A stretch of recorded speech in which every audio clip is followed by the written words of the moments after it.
Basically, every possession should involve a Caitlin Clark pick and roll. You put the defense in a bind. If they bring this big up, Caitlin Clark... Stephanie White walked into Indiana with a plan. And that plan, whether she knew it or not, whether she admitted it or not, was going to suffocate the most electrifying offensive player this league has seen in a generation. That was the plan. Sideline Caitlin Clark.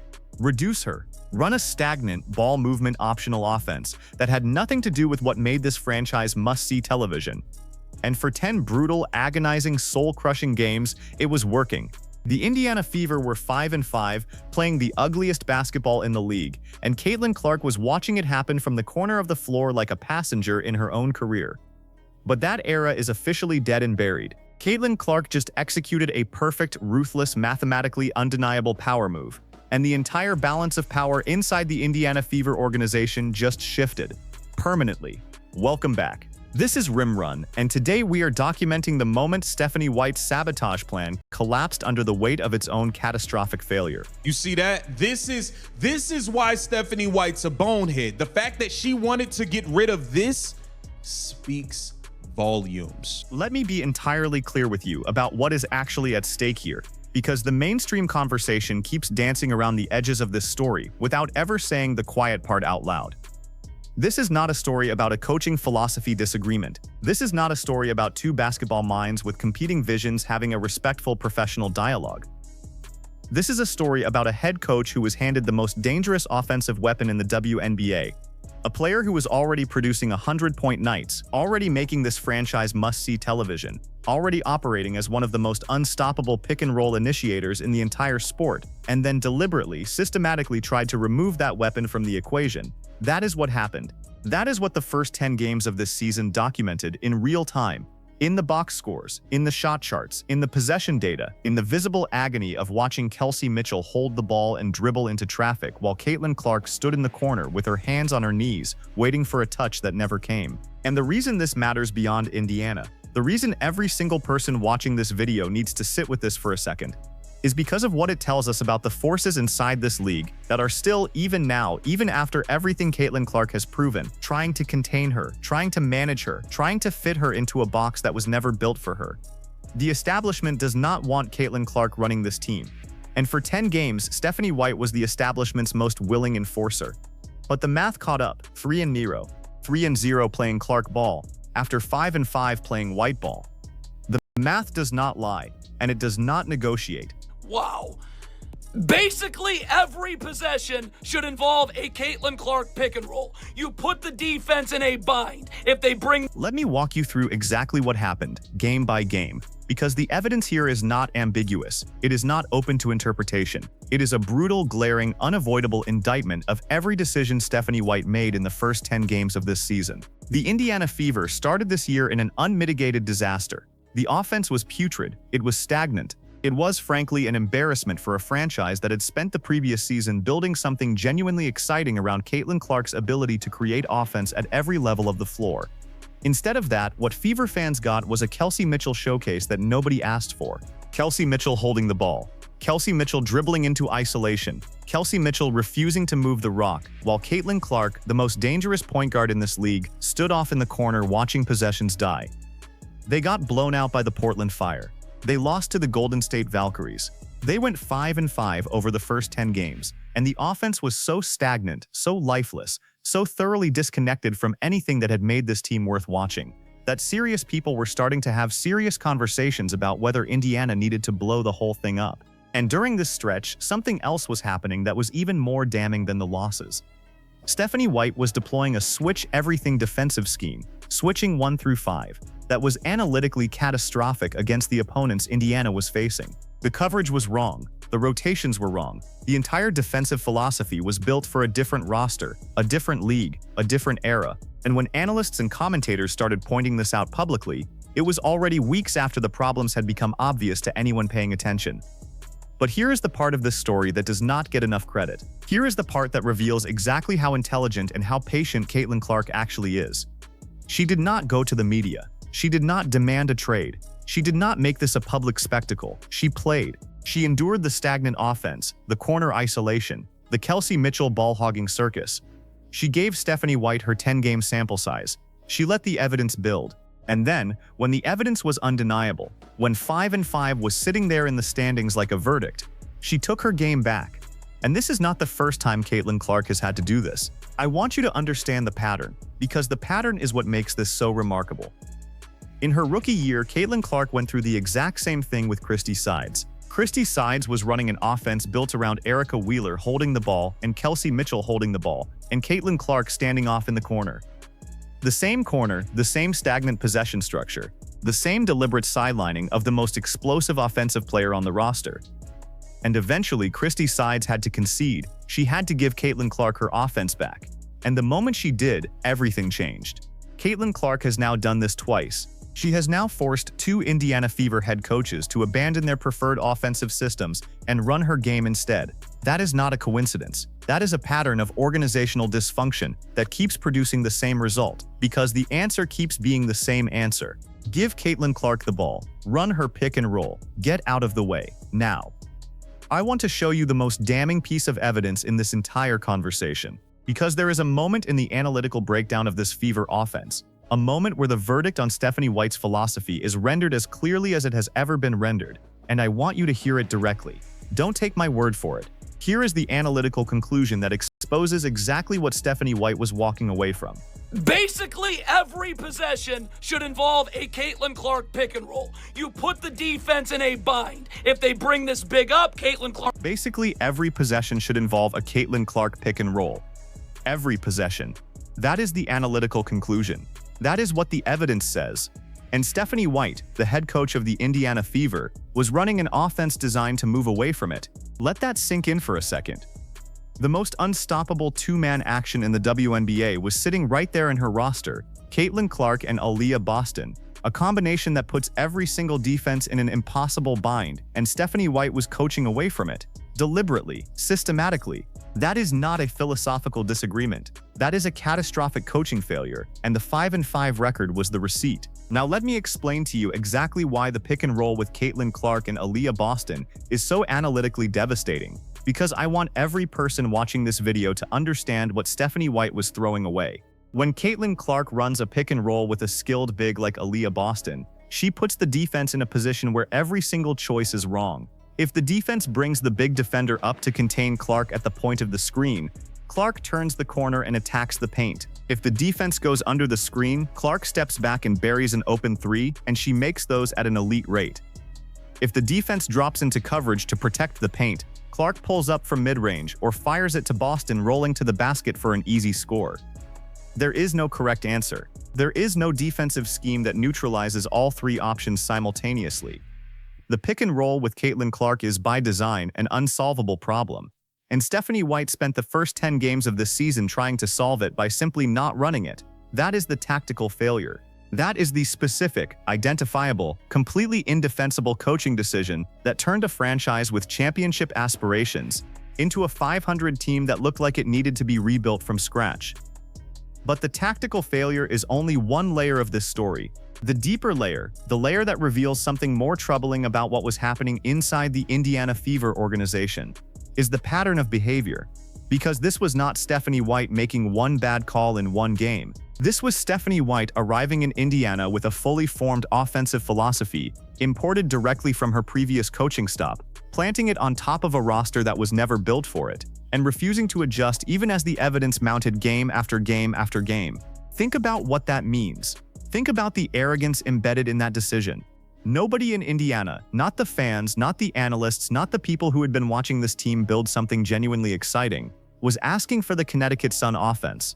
Nobody was clamoring for the offensive system that was built around players like Alyssa Thomas and DeWanna Bonner and Dejanai Carrington and Ty Harris.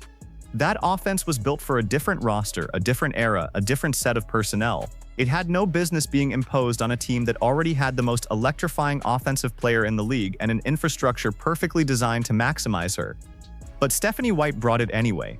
And the first 10 games of this season were the price Indiana paid for that decision. Let me take you through the specific games where the evidence became undeniable, because the box score narrative here is surgical in its clarity. After the 5-5 disaster, Indiana went to play the Washington Mystics. And something shifted. The ball started finding Caitlin Clark's hands more frequently. Not as much as it needed to, not the full liberation of the pick-and-roll offense, but enough. Enough for Caitlin Clark to lead the team in shot attempts. Enough for her to bail out a roster that had been drowning in stagnant possessions.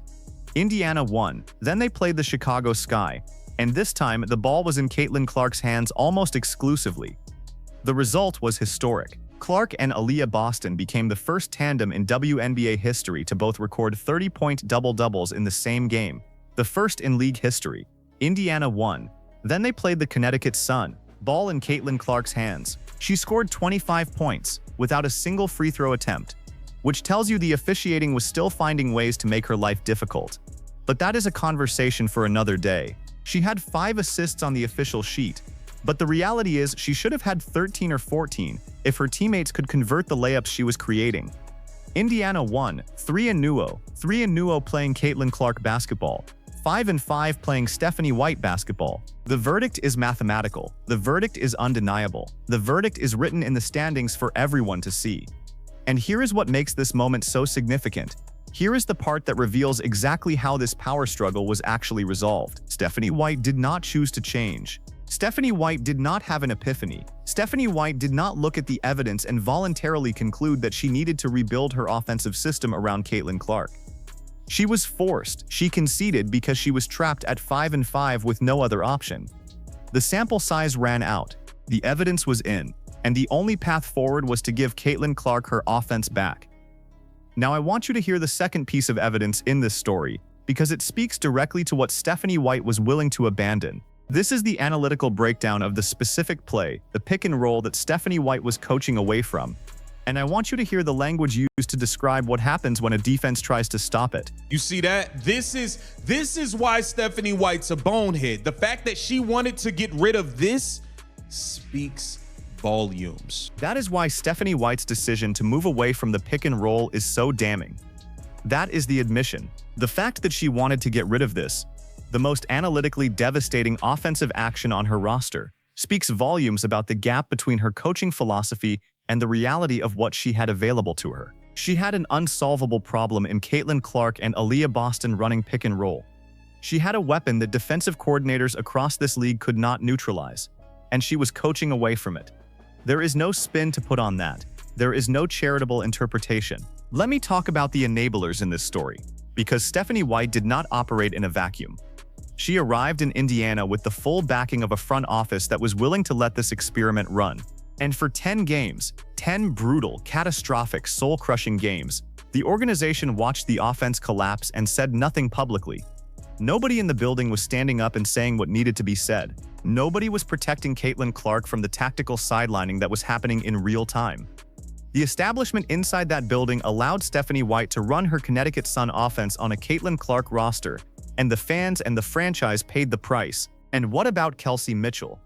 Because Kelsey Mitchell is not an innocent bystander in this story. Let me be entirely clear about what happened in the Liberty game. The game that became the breaking point. The game where the dysfunction became impossible to ignore. Kelsey Mitchell was flat out embarrassing. She was ball hogging. She refused to pass. She was playing circus basketball. Isolation after isolation. Dribble into traffic after dribble into traffic.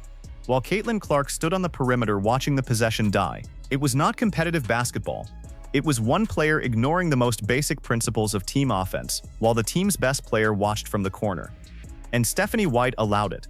Game after game, possession after possession, Stephanie White constructed an offensive system that gave Kelsey Mitchell the keys and pushed Caitlin Clark to the margins. That is the enabler complicity. That is the organizational dysfunction. And the cost of that dysfunction was paid entirely by Caitlin Clark, who absorbed the losing record, absorbed the narrative that the Fever were underperforming, absorbed the scrutiny and the criticism that always flows downhill to the most visible player on the roster, while the coaching decisions that were actually producing the losses went largely unexamined by the mainstream media. That is the conversation TV refuses to have. That is the part of the story the press release skipped. Caitlin Clark was not the problem in those 5-5 games. Caitlin Clark was the solution that was being deliberately withheld. Wow. Basically, every possession should involve a Caitlin Clark pick and roll. You put the defense in a bind. If they bring... Now let me render the verdict, because this is where we stop documenting and start projecting, and I want to stake some specific predictions about where this goes from here. Prediction 1. Stephanie White does not get another 10-game window to run her preferred system. That window is closed, permanently. The 3-0 run playing Clark ball has established the baseline, and any regression toward the stagnant Kelsey Mitchell-first offense will now be immediately identifiable as a coaching failure. The sample size has been taken, the results are in. There is no credible argument left for moving away from the pick-and-roll offense with Caitlin Clark and Aaliyah Boston as the primary action. If Stephanie White tries to walk it back, if she tries to reintroduce the elements of her Connecticut Sun system that were suffocating this offense, the evidence will be right there in the win column to contradict her. Prediction 2. Caitlin Clark is about to go on an MVP run, and I want you to understand why the schedule makes this almost inevitable right now. Look at what Indiana has coming. Toronto, Atlanta back-to-back, Phoenix back-to-back. These are not murderer's row matchups. These are manageable opponents against whom Caitlin Clark running a liberated pick-and-roll offense with Aaliyah Boston should be absolutely devastating. The Indiana Fever playing Clark ball could go on an 8-0 run through this stretch. 8-0. And every game of that run will be another piece of evidence in the case for Caitlin Clark as the most valuable player in this league. Think about what that trajectory looks like. You start the season 5-5 under a coaching system that is actively working against your best player. You force the adjustment. You go 3-0, and then you walk into a favorable schedule stretch and go 8-0. That is an 11-5 record built entirely on the back of one player's willingness to absorb a bad start, wait out the coaching dysfunction, and then take her game back when the moment arrived. That is not just an MVP narrative. That is a cinematic narrative. That is the kind of story that defines a career. Prediction 3. The conversation about Stephanie White's job security is coming, and it is coming sooner than the establishment wants to acknowledge. Let me be clear, I am not saying Stephanie White gets fired tomorrow. I am saying that the conditions for that conversation have been established.